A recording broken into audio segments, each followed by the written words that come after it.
ಇದ್ರ ಬಗ್ಗೆ ಹೇಳ್ತಿದ್ಯಪ್ಪ, ಯಾವ್ದ್ರ ಬಗ್ಗೆ? ನೆಮಟೋಡ್ ಬಗ್ಗೆ. ಸರ್ ಆ, ಆ, ನೆಮಟೋಡ್ ತುಂಬಾ ಇತ್ತು ಸರ್. ಅಂದ್ರೆ ನೀವು ಬೇರ್ಗಂಟು ಅಂತ ಹೇಳಿದ್ರೆ ಅದು ಭೂಮಿ ಎಲ್ಲ ಬಗ್ಸಿದ್ರಲ್ಲ, ಆ, ಬಗ್ಸಿದ ಮೇಲೆ ಗೊತ್ತಾಯ್ತು ನಮ್ಗೆ ನೆಮಟೋಡ್ ಇದೆ ಇದರಲ್ಲಿ ಆ, ಅಂತ ಹೇಳಿ. ಆ. ಅದಾದ್ಮೇಲೆ ನೀವು ವೇಲಂ ಪ್ರೈಮ್ ನ ಕೊಟ್ಮೇಲೆ ಈ ಸ್ವಲ್ಪ ಪರವಾಗಿಲ್ಲ ಸರ್.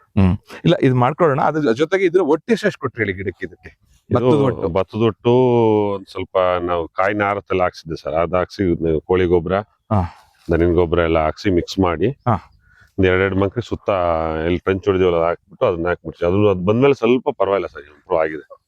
ಕೊಟ್ಟಿಗೆ ಗೊಬ್ಬರ ಜಾಸ್ತಿ ಕೊಟ್ಟ ಮೇಲೆನೆ ಗಿಡ ಸ್ವಲ್ಪ ತಾಕತ್ ಆಗ್ತಾ ಇರೋದು. ಅದು ಈ ನೆಲ ಬಂದ್ಬಿಟ್ಟು ಜಾಸ್ತಿ ಜಜ್ಜಿ ನೆಲ ಇದೆ, ನ್ಯೂಟ್ರಿಯೆಂಟ್ ಹೋಲ್ಡಿಂಗ್ ಕೆಪಾಸಿಟಿ ತುಂಬಾ ಕಮ್ಮಿ ಇದೆ. ಸೊ ಹಾಗಾಗಿ ನೀವು ಇದಕ್ಕೇನಿದ್ರು ಭತ್ತದ ಹೊಟ್ಟೆನೆ ನಿಮ್ಗೆ ಚೆನ್ನಾಗಿ ಕೆಲಸ ಮಾಡೋದು. ಭತ್ತದ ಹೊಟ್ಟು ಜೊತೆಗೆ ಕೊಟ್ಟಿಗೆ ಗೊಬ್ಬರ ಇವೆಲ್ಲ ಜಾಸ್ತಿ ಕೊಡಬೇಕು. ಜಾಸ್ತಿ ಕೊಟ್ಟಾದ್ಮೇಲೆ ಗಿಡ ಎಲ್ಲ ತುಂಬಾ ಚೆನ್ನಾಗುತ್ತೆ. ಮತ್ತೆ ನೆಕ್ಸ್ಟ್ ಬೆಳೆ ನಾವು ಆರಾಮ್ಸೆ ಒಂದು 4 ಬಾಕ್ಸ್ ನಾವು ಪ್ಲಾನ್ ಮಾಡ್ಬೋದು. ಈಗ ಏನು 2.5 ಬಾಕ್ಸ್ ಇದೆಯಲ್ಲ, ಇದ್ರ ಡಬಲ್ ನಾವು ಪ್ಲಾನ್ ಮಾಡ್ಬೋದು. ಕಾಯಿಲೆ ತುಂಬಾ ಚೆನ್ನಾಗಿ ಹಿಡಿದಿದೆ. ಸೆಟ್ಟಿಂಗ್ ಒಂದ್ಸತಿ ಆಯ್ತಲ್ಲ, ಅದೇ ನಮ್ಗೊಂದು ಅನುಕೂಲ. ಮಳೆ ಬಂದ್ರು ಬಿದ್ದಿರ್ಲಿಲ್ಲ, ಸೆಟ್ಟಿಂಗ್ ಆಗಿರೋದ್ರಿಂದ ತಪ್ಪಿಸ್ಕೊಂತದ್ದು ಹೂವು ಬೀಳೋದ್ ಕೆಳಗಡೆ. ಸೊ ಹಾಗಾಗಿ ತುಂಬಾ ಚೆನ್ನಾಗಿ ಬಂದಿದೆ.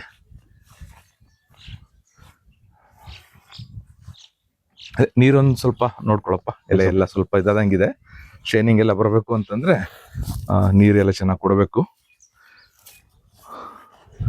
ಆಲ್ಮೋಸ್ಟ್ ತೋಟ ಪೂರ್ತಿ ಸಿಕ್ಕಾಪಟ್ಟೆ ಇದಿತ್ತು, ನೆಮಟೋಡ್ ಇತ್ತು. ಅವ್ನ್ ಬೇರೆ ತೋರ್ಸ್ಬಿಡಪ್ಪ ಅನ್ಸದಿ, ಮತ್ತೆ ರೆಡಿ ರೆಕಾರ್ಡ್ ಮಾಡ್ಕೊಬಿಡ್ತೀನಿ. ಬೇಕು ಲೈವ್ ತೋರಿಸ್ತೀನಿ. ಅಲ್ಲ ಇರ್ಲಿ, ಲೈವ್ ಅಲ್ಲಿ ಇದೆ ತೋರಿಸಿ, ಕಟ್ ಮಾಡಿ ತೆಗಿದ್ದಲ್ಲ ಅದೇ ತೋರಿಸ್ತೀನಿ ನೋಡಿ. ಬೇರೆ ಎಲ್ಲ ಹೊಸ ಬೇರ್ ಬಂದಿರೋದು ಇದಕ್ಕೆ ಏನೂ ಆಗಿಲ್ಲ. ಅದ್ ಚೆನ್ನಾಗಿದೆ, ಅದ್ ಚೆನ್ನಾಗಿದೆ. ಇದಕ್ಕೇನು ಆಗಿಲ್ಲ.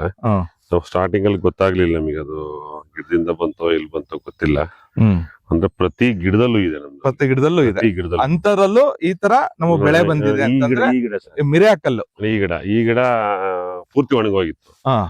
ಆಮೇಲೆ ಮ್ಯಾಜಿಕ್ ರೂಟ್ ಸ್ವಲ್ಪ ಕೊಟ್ಟು ಡ್ರೆಂಚಿಂಗ್ ಎಲ್ಲ ಬಾಪು ಡ್ರೆಂಚಿಂಗ್ ಮಾಡಿ ಸೆಟ್ಟಿಂಗ್ ಆಗಿದೆ. ಸ್ವಲ್ಪ ಸೆಟ್ಟಿಂಗ್ ಆಗಿದೆ, ಜಾಸ್ತಿ ಇಲ್ಲ ಕಾಯಿ. ಅದೇ ಗಿಡದಲ್ಲಿ ಎಷ್ಟು ಶಕ್ತಿ ಇರುತ್ತೆ, ಬೇರಲ್ಲಿ ಎಷ್ಟು ನಮ್ಗೆ ಮೇಲ್ಗಡೆ ಇದು ನ್ಯೂಟ್ರಿಯೆಂಟ್ಸ್ ಮೇಲೆ ಬರೋಕ್ ದಾರಿ ಆಗುತ್ತಲ್ಲ, ಅದ್ರ ಮೇಲ್ಗಡೆನೆ ಗಿಡ ಕಾಯಿ ಬಿಡೋದು. ನಾವೇನೇ ಕೊಟ್ರು ಏನೇ ಮಾಡಿದ್ರು ಮೇಯ್ನು ಗಿಡದಲ್ಲಿ ಬ್ಯಾಂಕ್ ಅಲ್ಲಿ ಅಕೌಂಟ್ ಅಲ್ಲಿ ದುಡ್ಡಿದ್ರೆ ಹೆಂಗ್ ನಾವು ಖರ್ಚು ಮಾಡ್ತೀವಲ್ಲ, ಅದ ತರ ಗಿಡನು ಖರ್ಚು ಮಾಡುತ್ತೆ ಏನಕ್ ಬೇಕೋ ಅದಕ್ಕೆಲ್ಲಾನು. ಸೊ ಹಾಗಾಗಿ ಗಿಡದಲ್ಲಿ ಶಕ್ತಿ ನಾವು ಜಾಸ್ತಿ ತುಂಬಬೇಕು ಫಸ್ಟ್, ಅದು ನಮ್ಗೆ ಇಂಪಾರ್ಟೆಂಟ್. ಸೊ ಅದ್ ಮಾಡಿದ್ರೆ ಎಲ್ಲಾ ಕಡೆನೂ ತುಂಬಾ ನಾವು ಜಾಸ್ತಿ ಹೊಡೆದಿಲ್ಲ ಸರ್, ಜಾಸ್ತಿ ಹೊಡೆದಿಲ್ಲ. ನಿಮ್ ನಾವು ಮತ್ತೆ ಬಾಪುನೇ ಮೇಜರ್ ಮಾಡಿದೀವಿ. ಉಳಿದಿರೋದು ಮಾಮೂಲು ಟ್ರಿಪ್ಸ್ ಮೈಟ್ಸ್ ಸ್ವಲ್ಪ ಮಾಡ್ಕೊಂಡಿದೀವಿ. ಇಲ್ಲ, ಇದು ಮೇನ್ ಬರೋದೇನೆ ಟ್ರಿಪ್ಸ್ ಮೈಟ್ಸ್ ಮತ್ತೆ ಹುಳ ಏನು ಫ್ರೂಟ್ ಬರುತ್ತಲ್ಲ, ಸೊ ಆ ತರದ್ದು. ಸೊ ಅವನ್ನೆಲ್ಲ ಕರೆಕ್ಟ್ ಆಗಿ ಕಂಟ್ರೋಲ್ ಮಾಡ್ಬಿಟ್ರೆ ಸೊ ತಲೆನೋವು ಇರೋದಿಲ್ಲ ಇದು ಪೂರ್ತಿ. ಮತ್ತೆ ಇನ್ನೊಂದೇನು ನಾನ್ ಸಜೆಸ್ಟ್ ಮಾಡೋದು ರೈತರಿಗೆ ಅಂತಂದ್ರೆ, ನೀವು ಪ್ಲಾನ್ ಮಾಡ್ಬೇಕಾದ್ರೆ ಮಳೆಗಾಲನ ಬಿಟ್ಟು ಪ್ಲಾನ್ ಮಾಡಿದ್ರೆ ತುಂಬಾ ಅನುಕೂಲ. ಅರ್ಲಿ ಮಳೆ ಅಂತಂದ್ರೆ, ಈಗ ಅರ್ಲಿ ಮಾನ್ಸೂನ್ ಬಂತು ಅಂದ್ರೆ ಈಗ ಬೇರೆ ಇನ್ನೊಬ್ರು ಹೇಳ್ತಾ ಇದ್ರು, ಹೂವು ತುಂಬಾ ಚೆನ್ನಾಗ್ ಬಂದಿತ್ತು, ಜೊತೆಗೆ ಸಿಟ್ಟಿಂಗು ಆಗ್ತಾ ಇತ್ತು.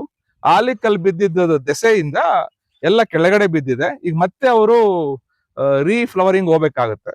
ಸೊ ಅವ್ರಿಗೆ ಸಜೆಸ್ಟ್ ಮಾಡಿದ್ದೇನೆ, ಆಲ್ರೆಡಿ 40-50 ಕಾಯಿ ಇದೆಯಂತೆ ಗಿಡದಲ್ಲಿ.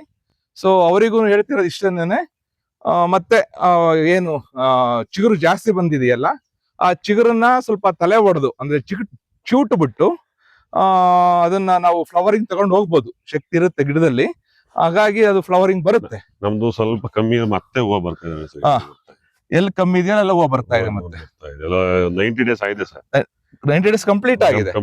ಇದು ಎನರ್ಜಿ ಬಂದಂಗೆಲ್ಲ ಮತ್ತೆ ಹೂವು ಬರ್ತಾ ಇದೆ. ಬಂದಿರ್ಲಿಲ್ಲ, ಇದ್ರಲ್ಲಿ ಲೋಡ್ ಕಮ್ಮಿ ಇದೆ ನೋಡಿ, ಅದಕ್ಕಾಗಿ ಹೂವು ಬರ್ತಾ ಇದೆ. ಅದಕ್ಕೆ ನಾನು ಹೇಳಿದ್ದು, ಎನರ್ಜಿ ಇದ್ದಷ್ಟು ಗಿಡ ತನ್ನ ಹೂವು ಬಿಡೋದಕ್ಕೆ ಮತ್ತೆ ಕಾಯಿ ಬಿಟ್ಕೊಳ್ಳೋದಕ್ಕೆ ದಾರಿ ಮಾಡ್ಕೊಳ್ಳುತ್ತೆ ಅಂತ. ನಾವು ಇದಕ್ಕಿಂತ ಎಕ್ಸ್ಟ್ರಾ ಏನು ಮಾಡಿಲ್ಲ. ಇದಕ್ಕೆ ಏನು ಮಾಡಿಲ್ಲ.